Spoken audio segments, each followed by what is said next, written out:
Welcome to Soccer in 60, presented by the Empire Strikers. Get ready for your weekly look at all the pro soccer teams in Greater Los Angeles. We've got all the news and analysis you need, from LAFC and the LA Galaxy to the Empire Strikers, Angel City FC, and Orange County Soccer Club. Now, buckle up and enjoy Soccer in 60. Buckle up indeed, as this is Soccer in 60, brought to you by SAC Health System, the fastest paced soccer show in SoCal. Welcome. Of course, this show covers all the week's news, highlights, and more from LAFC, the LA Galaxy, Angel City, Orange County Soccer Club, and of course, the Major Arena Soccer League's very own Empire Strikers. Hello and welcome. I'm your host, the Scarf, J.R. Liebert, and of course, joined here by my co-host with the most, his Orange County native. This is one, Timmy Kolach. Timmy, welcome back to the program, my friend. JR, man, happy to be with you once again this week, and we're talking the other LA teams of footy football and not the ones that are coming up in about an hour and 20 minutes. So hang tight, have a great show, and we'd love to have you here. Yeah, absolutely. Look, make sure you subscribe to the podcast on all your podcast platforms, and make sure you subscribe to Soccer in 60 over on YouTube. It is a fantastic soccer show. We've got an interview with former Galaxy and Empire Strikers goalkeeper coach Daniel Gonzalez. Gunner sat down with him, and it is a fantastic interview. Of course, round two of Soccers versus Strikers played out at Toyota Arena. LAFC introduced their new gaffer, while the Galaxy got their backline anchor. It's going to be a fun time on the show. But first, let's check in with our friends over at Omnitrans in partnership with the Empire Strikers. Experience the thrill of game day with Omnitrans. Be in the heart of the action at Toyota Arena and let Omnitrans take care of the ride. Simply download the Transit app to catch your bus and enjoy a stress-free trip to cheer on the Strikers. Don't miss out on the excitement and make every moment count at Toyota Arena. Ride with Omnitrans to your next Empire Strikers game. It's time to talk some Angel City, Tim, and the schedule is set at the Coachella Valley Invitational. It is a beautiful tournament held out in Indio, California. Yes, the very same place where they hold that Coachella Valley Festival. The preseason tournament, it runs for 22 days. They've got matches going almost every single day of the 22, and Angel City recently found their matchups for the tournament. Sunday, February 15th, it'll be Angel City taking on the Portland Thorns and Sophia Wilson at 1 p.m. And then Saturday, February 21st, Angel City take on the Seattle Reign at 1:30. Tim, let me ask you, what does head coach Alex Straus need to do to get things off on the right foot out in Coachella Valley? I think the biggest thing that Coach Straus has to do is make sure his players are ready to play his brand of football. If he can do that, regardless of the scoreline, because he'll play a lot of the kids, and it's the Angel City team is chock full of teenagers anyways, but he'll play some of the new players that are coming along. And I think if they play his brand of football in those first couple of matches that are just friendlies-ish, I think that's really what he's looking for in those first two games, Scarf. And Timmy, part of what's really great about the NWSL now getting to play at this Coachella Valley Invitational is they get some more exposure for the league as well, right? All the teams come out there. Everybody's going to play. You get to see the new Boston Legacy, the new Denver team. Everybody's suiting up for the first time. It's get some great exposure for the league, not just for Angel City. Yeah, and I think that's what the league really, truly needs, especially 45 minutes, an hour and a half away from downtown LA, right, where everybody's going to come in. You can get to Coachella Valley reasonably easy at that time of year. And I think what the league will really do is pump up the fact that they're out there for 22 days. You'll have a lot of senior leadership from these teams, from Denver, from Boston, that are brand new to the league. And it will really give a lot of exposure to a lot of the high-quality women players that are in the surrounding area, whether it be college or the high-level club teams there, Scarf. Yeah, who knows who's going to get a trial, who's going to be able to walk on, who's going to make an impression with these NWSL teams. And with the new salary rules, we've already seen it with Trinity Rodman. Strange things are afoot at the Circle K, as they say, right? It's going to be a lot of fun times for NWSL.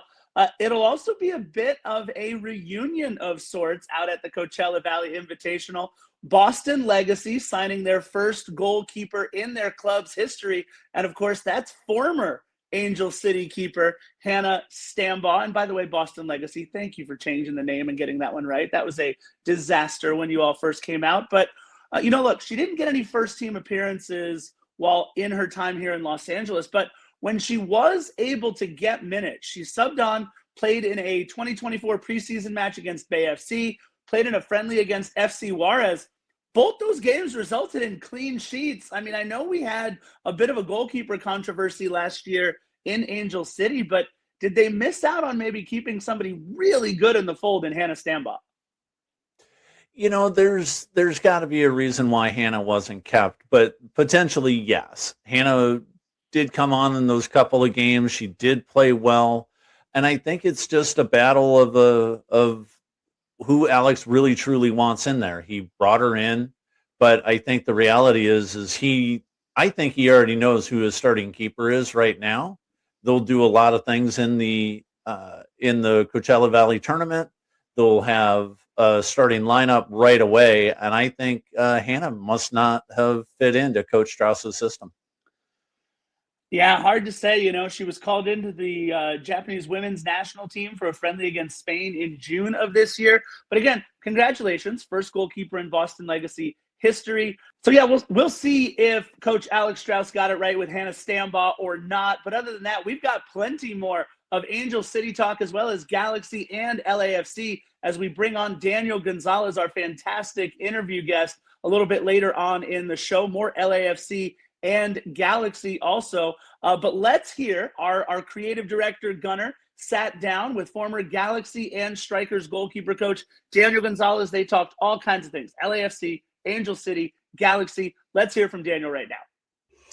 All right. Our guest today is a former goalkeeper with the Argentina U20 national team who played pro indoor soccer in the U.S. for nearly a decade. He then filled different roles, most frequently those of goalkeeper coach and or assistant coach with various teams, most prominently the US U19s, the US U20s, MLS clubs, Colorado Rapids, Chivas USA, LA Galaxy, which we cover here on this show. After serving as head coach of Nisa side Irvine Zeta FC in 2024, he was a member of the Major Arena Soccer League's Empire Strikers technical staff. It is such a joy to have with me today, former LA Galaxy goalkeeper coach, Mr. Daniel Gonzalez. Coach, welcome back to Soccer in 60. Thank you so much. I appreciate it, the opportunity. Thank you, guys. Yeah, of course. Thank you so much for making the time. Always great to talk to you. So much insight, so much knowledge of Southern California pro soccer. Let's dive right into it today, and let's start with Angel City, if you don't mind. You've coached, as I said, you've coached in MLS, and you've also been if I'm not mistaken, head coach at the college level, at the pro level for sure. Yeah. I'd like to get your take on Alex Straus, Angel City head coach Alex Straus. He comes in mid-season. He's asked to implement a completely new system, rebuild the team. In the end, he doesn't manage a great record, I think it's fair to say, and he misses the playoffs. How difficult is it from someone or for someone to come in with a giant task like that? You're a coach. How would you assess the job he's done so far, and what do you think his odds of success are?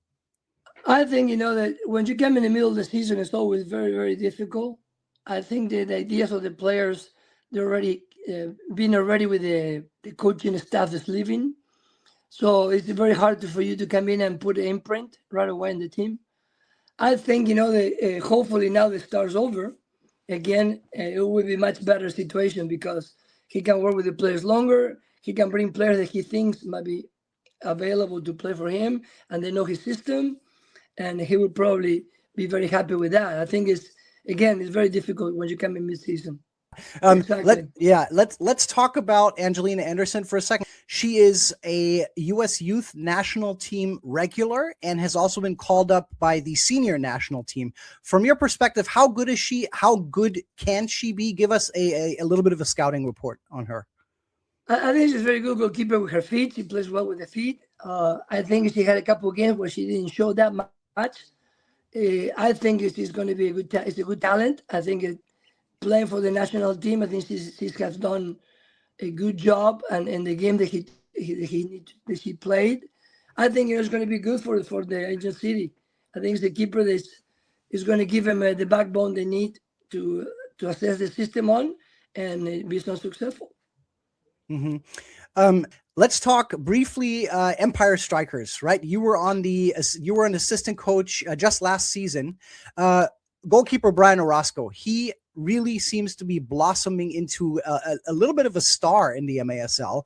The first thing I ever noticed about him when I had just met him was how he pumped himself up before a game. He seemed, to me at least, completely fearless, right? No nerves, just motivation, pure motivation, which for a keeper is obviously crucial, right? Being fearless.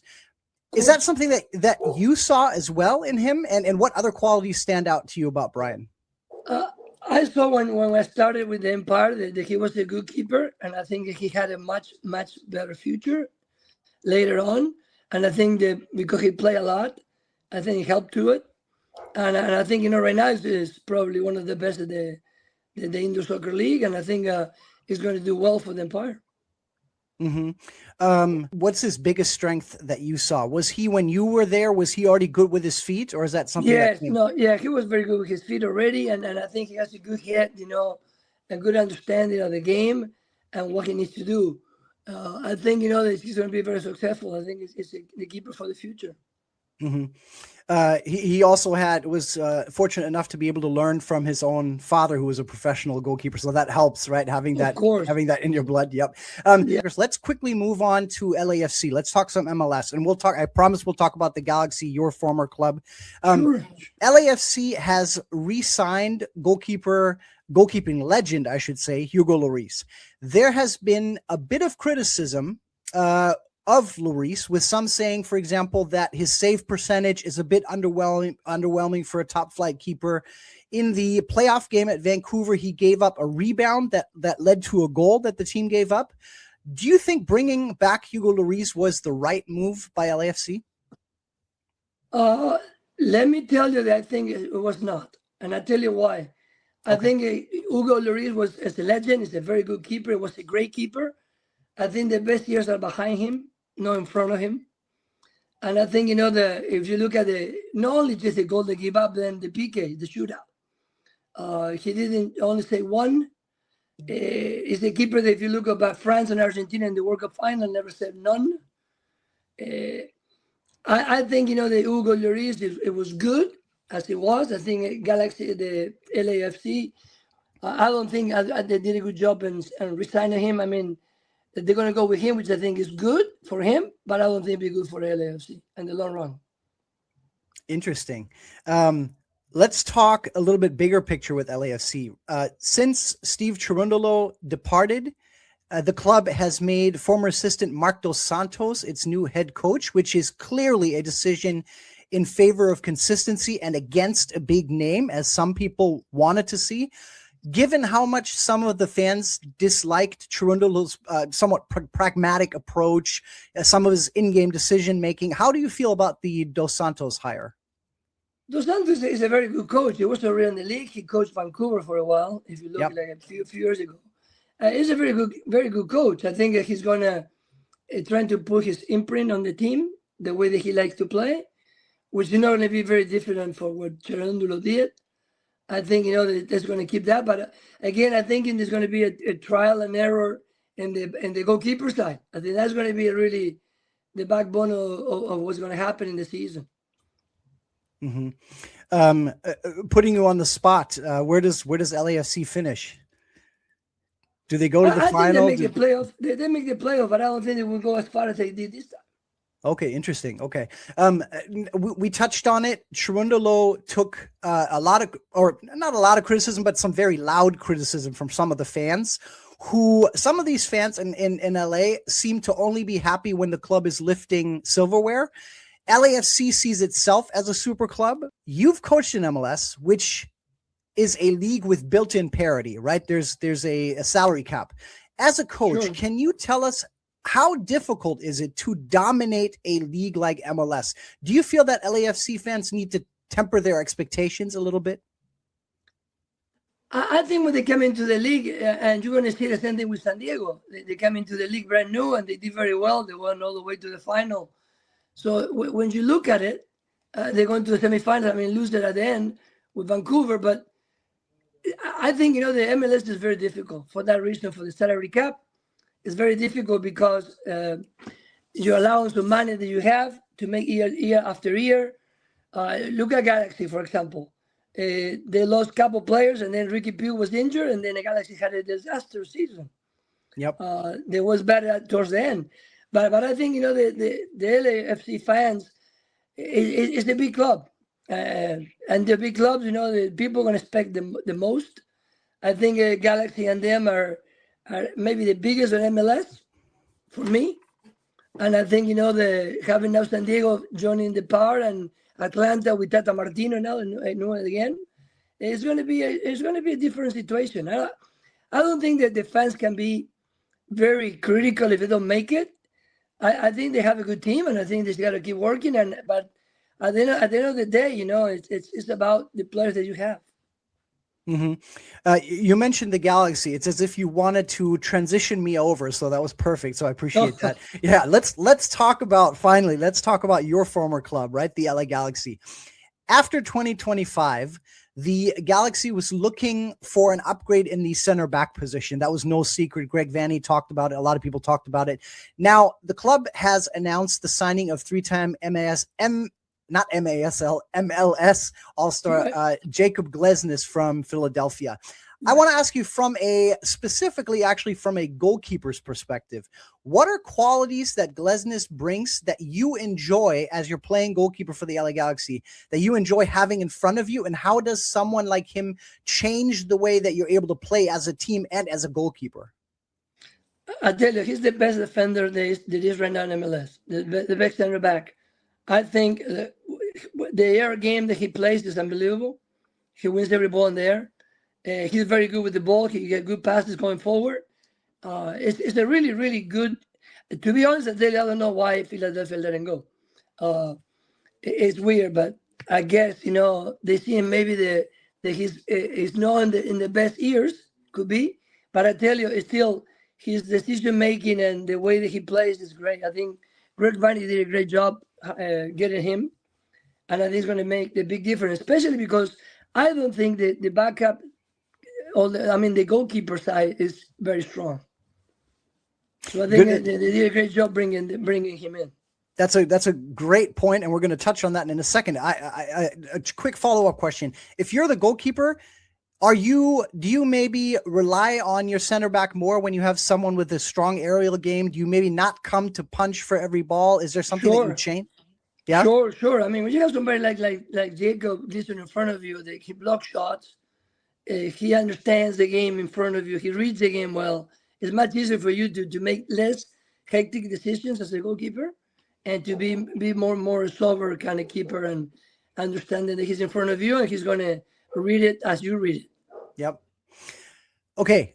You already touched on it. So obviously we got to talk about the goalkeeper situation, right?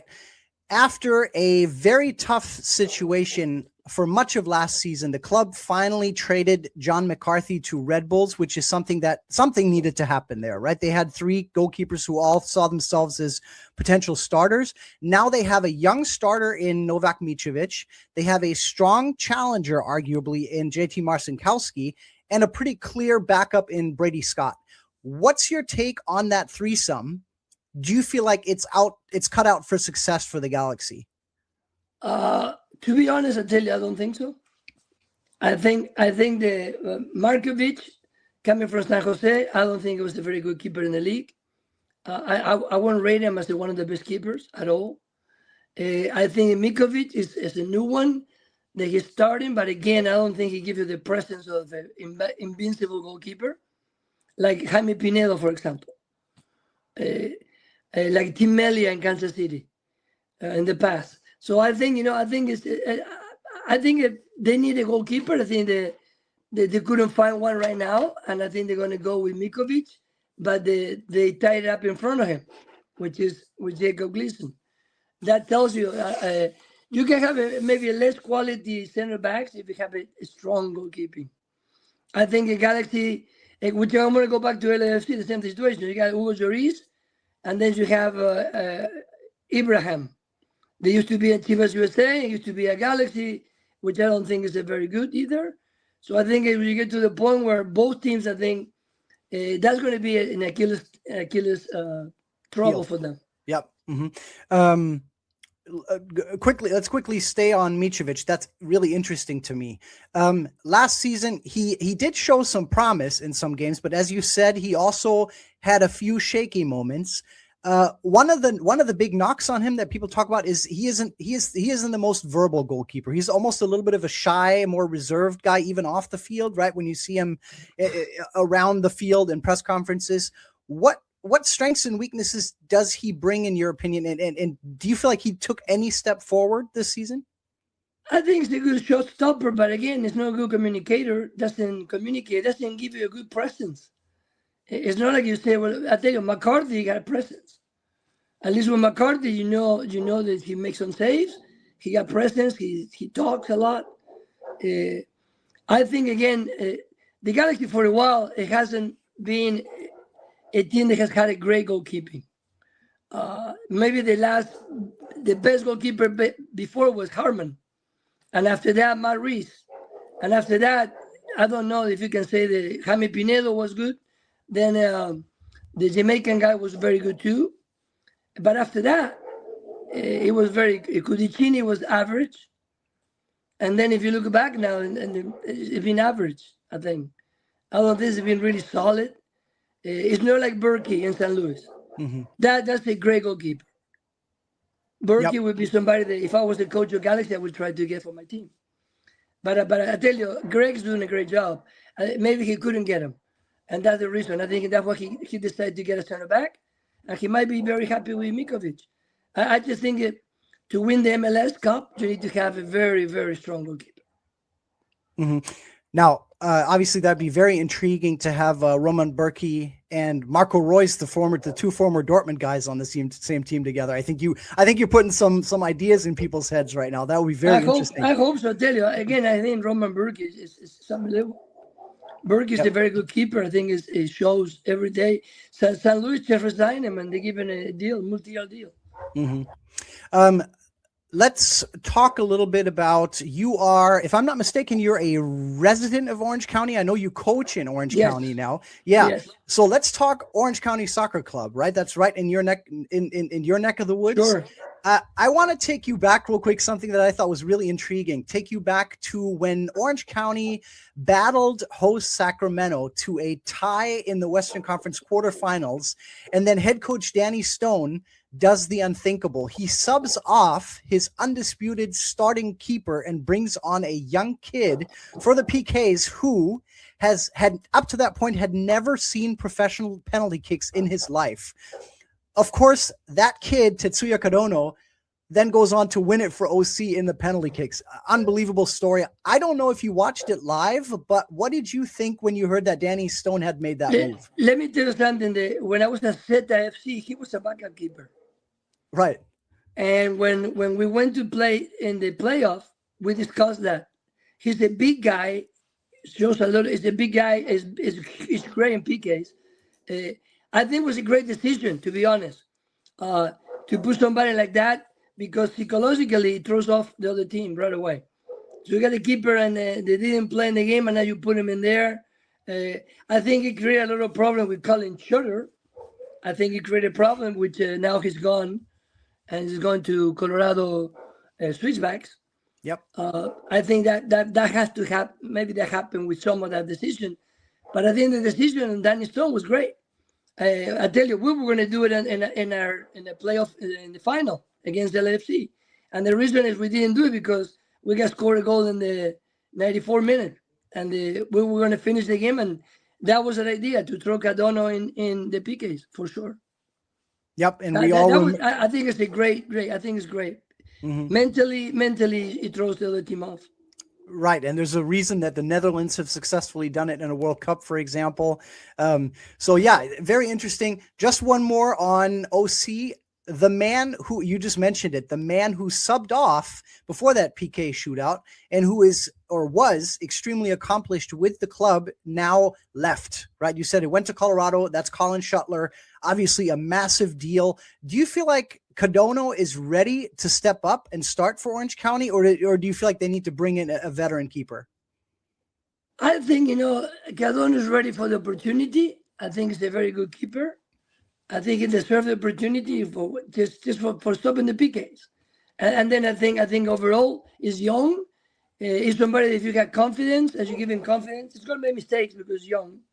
But I think, it's a very, very good keeper that can do it well in that league. Mm-hmm. I only have one more. Thank you so much for your time. It's so great to talk to you because you just have so much insight on all the teams that we cover here, which is amazing.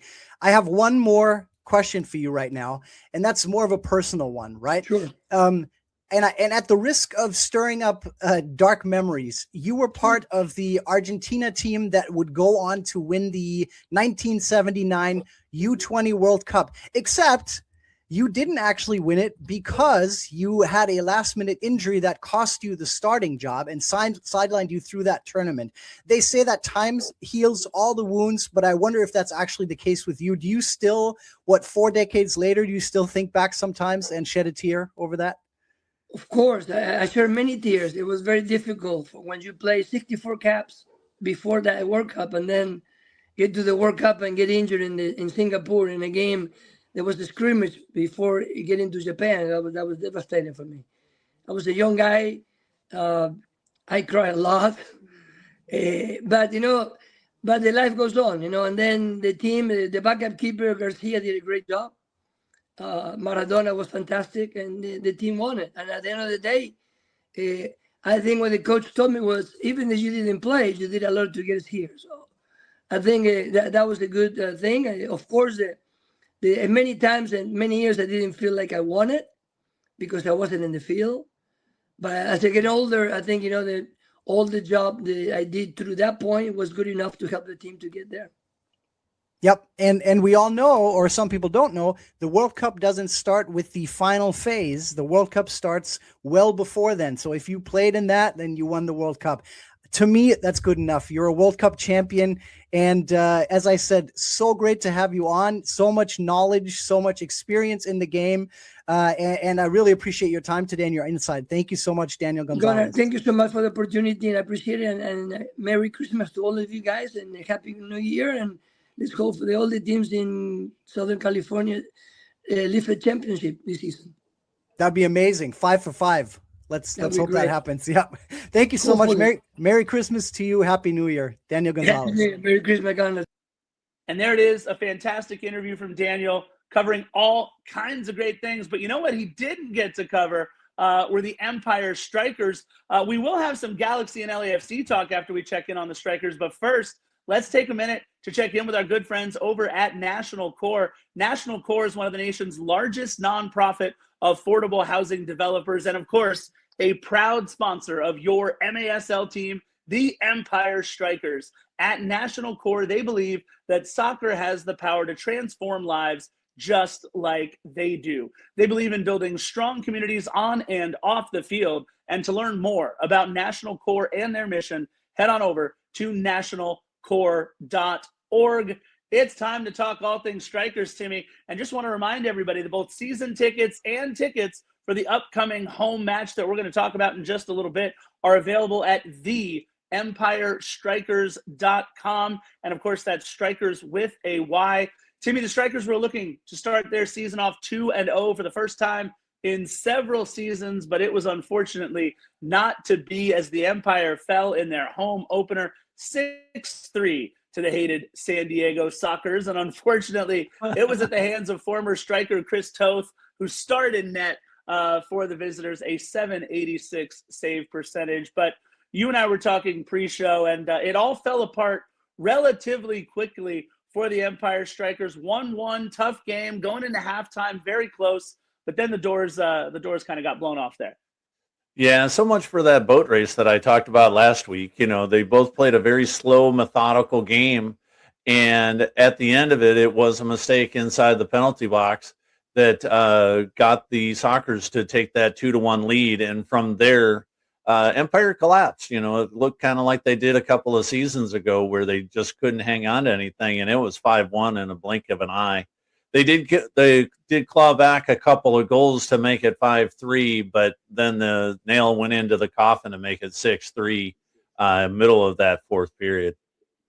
Yeah, let's talk about it again. Both sides trading goals in the first quarter, kind of like two heavyweight boxers feeling each other out there in that first quarter. Heck, the entire first half, Marco Fabian getting that first goal for Empire. So it's always nice to see the Mexican star getting on the score sheet early. And look, as the teams entered the fourth quarter, it was still just 2-1. It was anybody's ball game, but you mentioned it. After it got to be 2-1, it got to be 5-1 real quick. What did the Empire Strikers, what did they see in those 4 goals as quickly as they came? They've got to play the soccer several more times this season. But what happened over that short stretch? Well, I think the key thing that happened is that the Sockers found something inside of the Strikers' defense that they just keyed in on. They took a little bit harder shots. And one of the things that you did see in this game is that it was very, very physical. There was a couple of blue cards. There was a couple of yellow cards, which is basically a 10-minute misconduct. And the chippiness did not let up until the final whistle. And I got to give it to the Strikers. They weren't backing down. They weren't getting shoved around like they normally would have. But you got you got some bigger dudes on the Sockers. And when the bigger guys start pushing around the little guys, a couple of guys went into the boards, things like that. The referees, I think, this season have been the best that I've seen in the past 3 or 4 seasons. They've kept this thing under control. They weren't handing out red cards. And the biggest thing is that the Strikers' defense just kind of folded up a little bit and went home. I won't say they gave up or anything, but they just kind of snapped a little bit for about 4 or 5 minutes. And in indoor soccer, those 4 or 5 minutes caused 4 or 5 goals.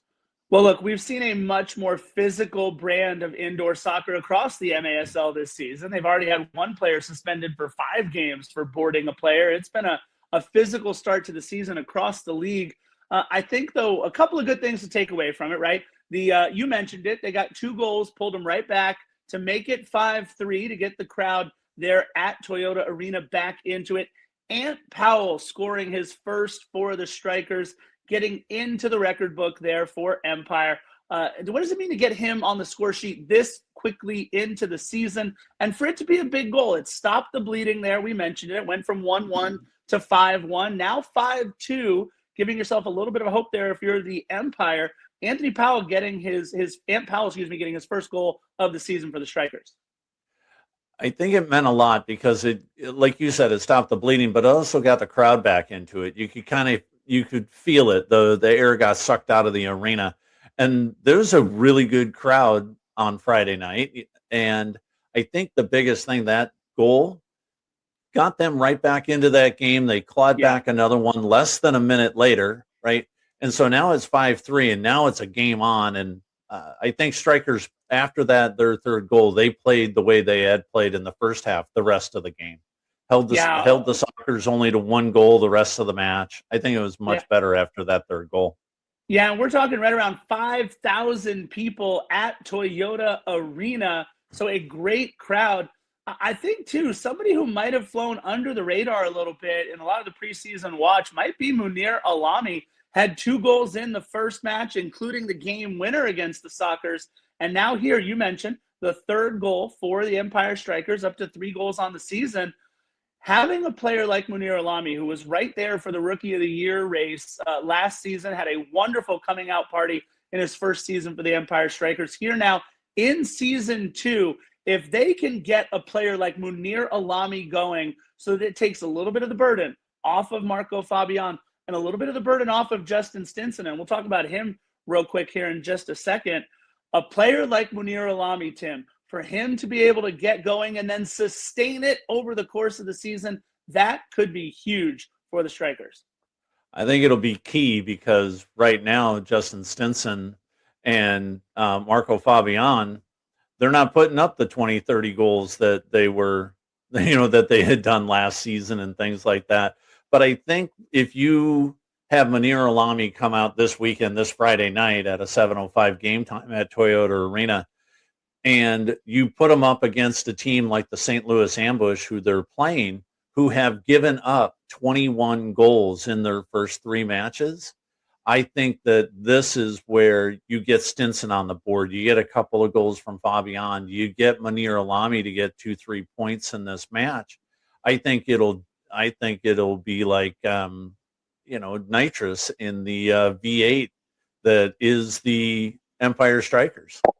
Yeah, look, couldn't agree more. You mentioned it. December 19th, the Strikers hosting the St. Louis Ambush at Toyota Arena. Again, get your tickets at theempirestrikers.com. That's Strikers with a Y.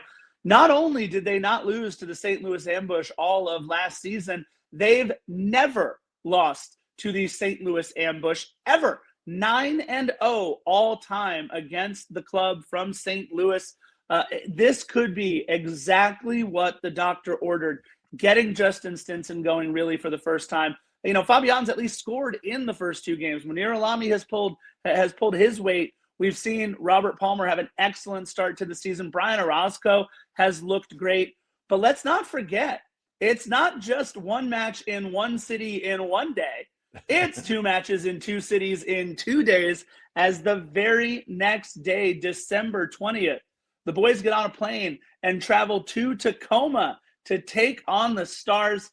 Tim, let's first talk just real quick about this St. Louis Ambush match.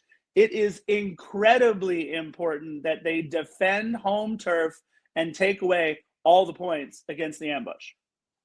Certainly, and I kind of feel like a dating show here. We're 2-2, right? From the, anyways, wrong show.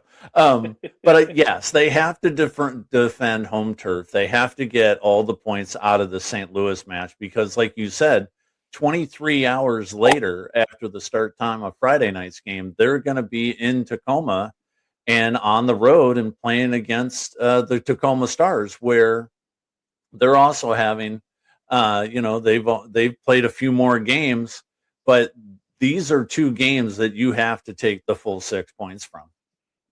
Yeah, Tacoma started the season very well. I mean, that Baltimore team was looking good heading into Tacoma, and they had to play Tacoma twice in their own barn. And let me tell you, Tacoma took it to them over the course of those 2 matches, 2-0 in those 2 games. So a big lift for Tacoma to start the season. Let me ask you real quick, too, kind of a general question. What do they have to do to get Justin Stinson going? Because we mentioned it, no goals through the first 2 games, not even a ton of major opportunities. It's not like the keepers are standing on their head to keep it out of the back of the net. We mentioned Fabian, we mentioned Alami, but they'd have to be a 3-headed monster there with Justin Stinson. What do they have to do to get Justin Stinson going? I think you just got to get him the ball, and he's got to one-time a bunch of shots, even if they get blocked. I think he's just got to get a confidence level into him shooting just in general. There weren't a whole ton of shots in those first 3 quarters. In the fourth quarter this past game, they were taking a lot more shots. They were hit a couple of posts. They were coming off the glass, and there were second chances. I think just getting Justin in a space where he's free to shoot the ball versus just needing to pass at the top of the umbrella, as it were, I think that will get him going. And it's kind of like, the loop fly ball in baseball. You just got to get him 1 goal, and the next thing you know, he's going to have 4 or 5 goals in the next 2 games. Listen, shooters shoot, and when they see it go in, that's when it starts to become a pattern for them. Absolutely. Look, I don't know if it was Wayne Gretzky or Michael Scott that said, you miss 100% of the shots you don't take. They've got to definitely start taking more shots, that's for sure. Look, either way, the reason why you watch indoor soccer is for matches like this one coming up against St. Louis. We are going to see goal after goal after goal for the Strikers. It's going to be a lot of fun out at Toyota Arena. So don't forget, theempirestrikers.com. Now it's time to talk some LAFC and Galaxy talk. So in order to do that, Tim, let's bring on our good friend on the show here, Rob Halone from the Lacuna Galaxiana podcast. Rob, welcome back to Soccer in 60, my friend. Boys, thank you so much for having me on tonight. It is a pleasure to be here. Thank you so much. Let's get into it. Rob, Yeah, hello and Merry Christmas, buddy. Great to have you on the show, pal. Happy holidays to you boys as well. May Santa bring you everything your hearts desire. Tim and Rob will appreciate this. It is so good to hear both of your voices here on this podcast. Look, the dates for the first round of CONCACAF Champions Cup matches are set. First for LAFC playing Real España. They're going to head out to Honduras to Estadio Francisco Morazan on February 17th, and then the return leg home, BMO Stadium, 1 week later, February 24th. Rob, any Valentine's Day plans to maybe check out a match in Honduras? Well, no, not for myself really, but I know that you will be holding it down for the entire crew and having a lot of wonderfully made drinks and watching a lot of good soccer. Yeah, very excited to get out to Estadio Francisco Morazan for the first time. That's going to be a lot of fun. Tim, in a moment of sheer brilliance by Commissioner Don Garber, of course, LAFC is slated to open their 2026 campaign against reigning champs Inter Miami, and the Fighting Messies, of course, smack in the middle of these two CONCACAF Champions Cup matches. We play in Honduras on the 17th, at BMO on the 24th, but Saturday, February 21st, we get to cross the parking lot over to the Coliseum, Inter Miami, in between these two matches. Let me ask you real quick, Tim, should it matter if it's Real España? Yeah, probably not. Nobody ever said that Mensa was the people running the MLS schedule this year, but they're running it into the Coliseum, and they're going to pack the house, and that's why they're doing it, because it's on a Saturday, right? You got to put everybody, you got to put cheeks in seats, and this is the way to do it. And having Messi come in, regardless of whether or not it's good for LAFC. He's always looking at what's good for MLS, apparently. Yeah, it's good for his pocketbook, too. He's making a little bit of money off of this. Rob, let me ask you, 3 matches in the span of those 7 or 8 days to start the season. Could this spell a little bit of trouble for LAFC early on, or am I making too much about nothing here? No, not at all. You're not. I mean, you're very right. You're very right to call this out, because you don't have these players in tip-top form yet, and you're throwing a bunch of games at them very early. It's a good way to get people injured very early, and it's a long campaign, and right out of the gate you have, like you mentioned, 3 games back to back to back, and that it's really hard, especially if you're trying to integrate players. I mean, it means less training time. It means less time to be with your players and show them how you exactly want them to play. Any new players that came in, less time to bed in. So yeah, no, it's definitely something to watch out for. Yeah, we got to get our technical director, Christian Giordani, to clip that part of you telling me how right I was and save that for a little bit later. I appreciate that. That's not quite the kickoff, though, to the Marc Dos Santos era. In fact, the Coachella Valley Invitational will be the beginning of the Marc Dos Santos era, Sunday, February 8th at noon. Early bird single-day passes are available. Rob, we may even see each other out there if you're going out there, because we'll talk about when the Galaxy play out there as well. But a team like NYCFC, LAFC, they don't get to play each other all that often. Is there a little bit more to this preseason matchup, Rob, because it's LAFC and NYCFC, or is this just a glorified training session for both these clubs early on? No, I really think the CVI has a place. I mean, it's first off, it's great for fans to have great unfettered access to these players, but you're so close to the season that you're starting to see these teams take shape. The NYCFC made it decently far in on the eastern side of the playoffs, and most of that core stayed together, or at least so far. Who knows what's going to happen in the next month and a half? But Sure. 2 teams that are good playoff teams are going at it again, testing themselves, is going to tell them how much further they have to go before the start of the season. Yeah, it's going to be interesting to see what happens out there in the Coachella Valley. Tim, we talked about it a little bit with Angel City, right? Being able to get some younger guys integrated, being able to get maybe some fringe roster guys some extra minutes. How much more important is that, considering the gauntlet of 3 matches that they have coming up in just a week and a half after that? Yeah, I think you and Rob have hit the nail on the head. I think you're going to have to integrate those younger guys so that you can have guys playing in Honduras. You can have guys playing in the home opener, as it were, at BMO in the CCC on the 24th at home. You're going to have to get those other guys integrated so they can be up to speed. So you can save guys like Denny Boanga, who will be playing in all 3 games, but do you cut down his minutes in the CCC to make sure that he lasts the entire season?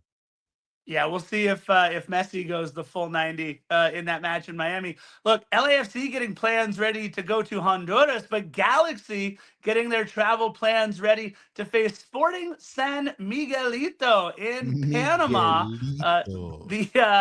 Rob, how about not a trip to Honduras, but Panama? Hey, there's a couple of lovely all-inclusives in Panama, and there's a nice, intimate stadium, I hear, in Sporting San Miguelito. Yeah. It might be time for me to travel internationally and cover a Galaxy match. Yeah, listen, Road trip. 3,400 seats, I think is what they're saying. They might expand it to 4,000 in Panama Thursday, February 19th. Galaxy will take on Sporting San Miguelito at their place, and then at Dignity Health Sports Park Wednesday, February 25th. Tickets, by the way, already on sale for that match. I saw that. So get your tickets early, get your tickets when you can. What are you looking forward to in this matchup here between Galaxy and Sporting San Miguelito, Rob? Well, it's an early test. I mean, let's be honest. No disrespect to Sporting San Miguelito, but everyone expects the Galaxy to go through. But just like with the LAFC, just like we saw with them, this is sandwiched between their MLS home opener. And so you have to be cognizant of how much your players are going to play in these opening games. Whereas LAFC has 3 in the opening 9, Galaxy have 4 in the opening 9. So it's going to be tough for them as well. So you have a trip to Panama, come back home and opening against a very good team, then a Champions Cup match there as well at home, and so it's a tough opening. So you have to be really, really careful not to get ahead of yourselves in that first match. Play the occasion. It's your first match of the season. Who knows if Ricky Puig is going to be available at this point? So since you're the favorite, come out and show why you're the favorite. Yeah, you're absolutely right.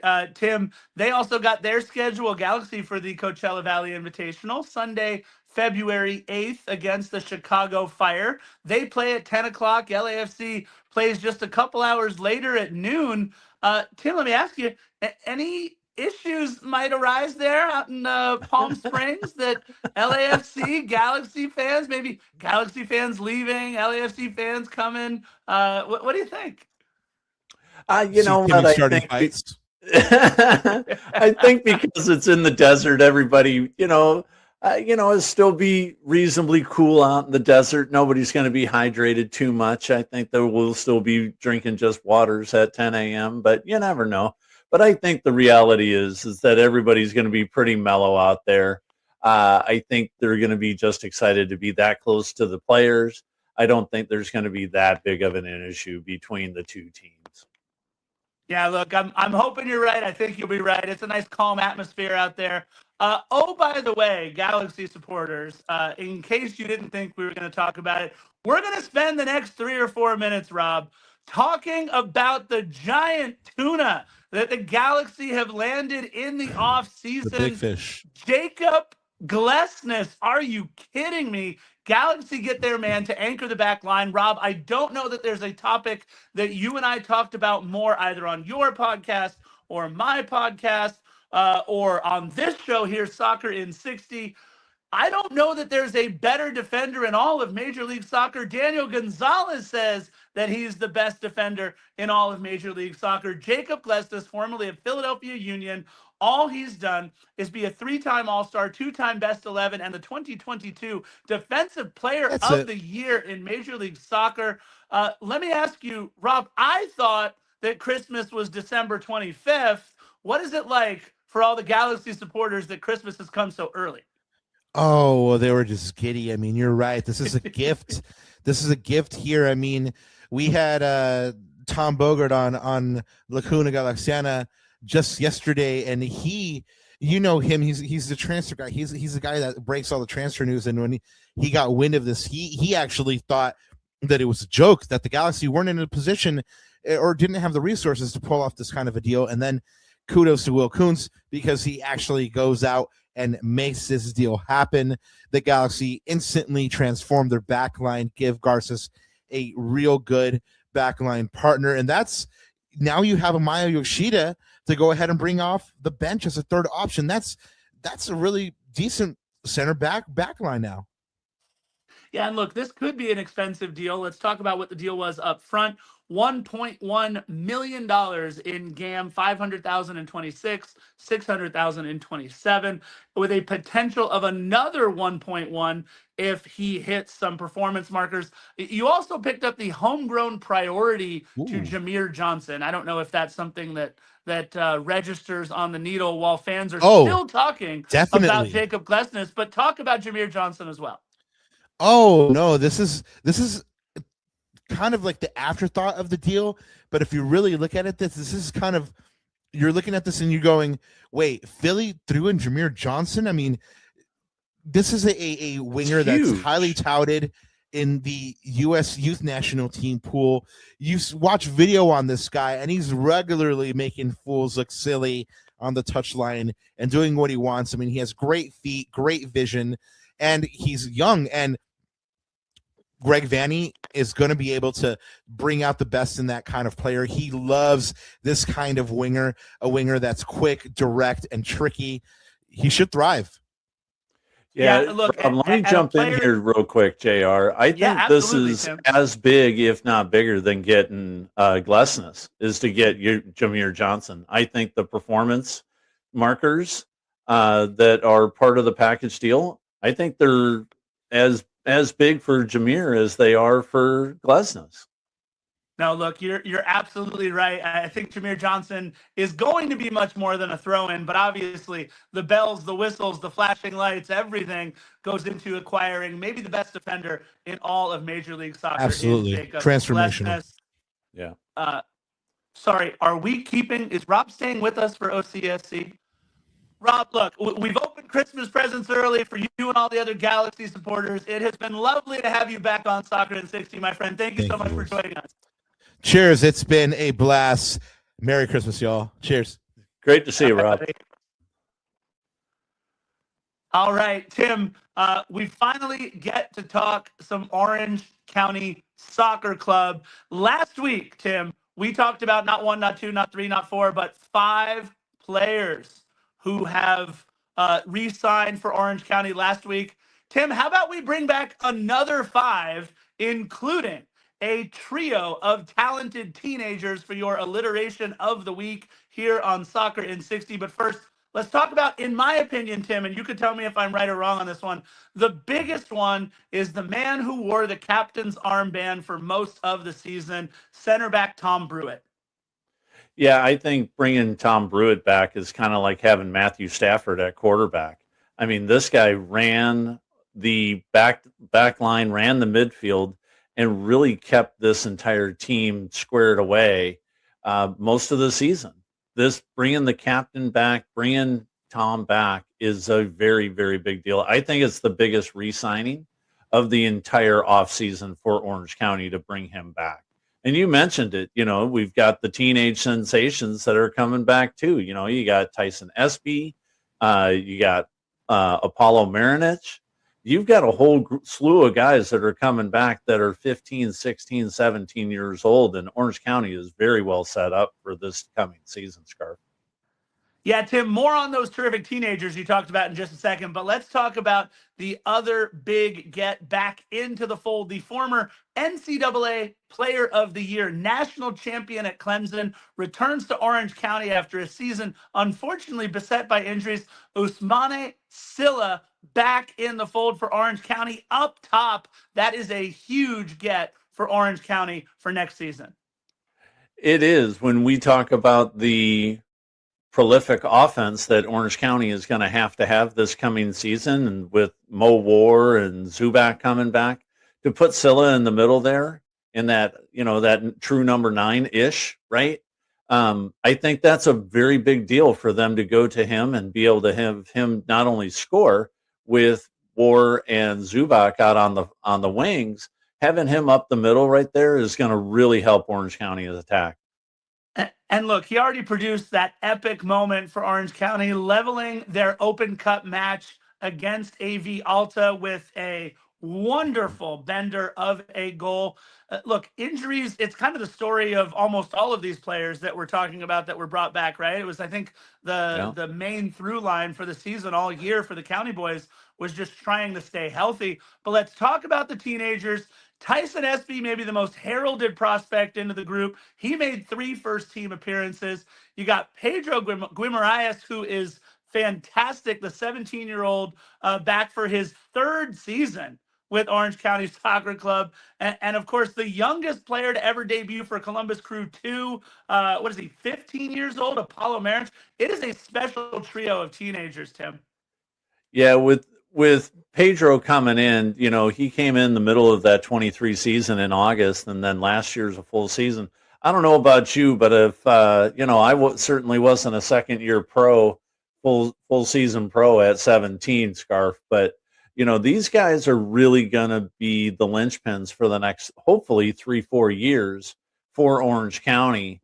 They do have that pathway to Europe, and potentially they'll get plucked off maybe by a MLS team. But with these guys coming back and in the fold next season for Orange County, expect great things, especially with the coaching staff that Orange County has kept intact for this coming season.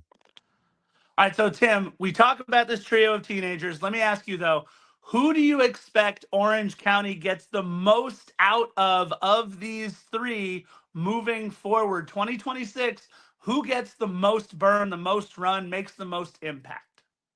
I think it's got to be Guimaraes. I think he's been stabilized. He's been there a couple of seasons now. I think the coaching staff really puts a lot more pressure on Pedro to become a much better player in 26, and I think he steps up to the task. I know that Tyson and Apollo are going to be great players, but they're still just 15, 16 years old. It's a lot to put on a very young kid. But with Pedro, he's been there for a couple of years. He knows the system. And Coach Danny Stone, I think, is really going to get a lot out of Pedro this coming season. Expect him to be on the score sheet at least 7 or 8 different times, goals and or assists. Yeah, my pick is Tyson Espy, but you know what? My pick is also Christian Giordani and Gunnar Burnt. They're taking care of all the stuff on the back end. We had a bunch of technical difficulties on this episode of Soccer in 60, brought to you by SAC Health System. But I want to say a big thank you, of course, to Timmy Kolotz and to everybody involved with Soccer in 60, Rob Halone. This has been, while a little technically difficult, the fastest paced soccer show in SoCal, Soccer in 60, brought to you by SAC Health System.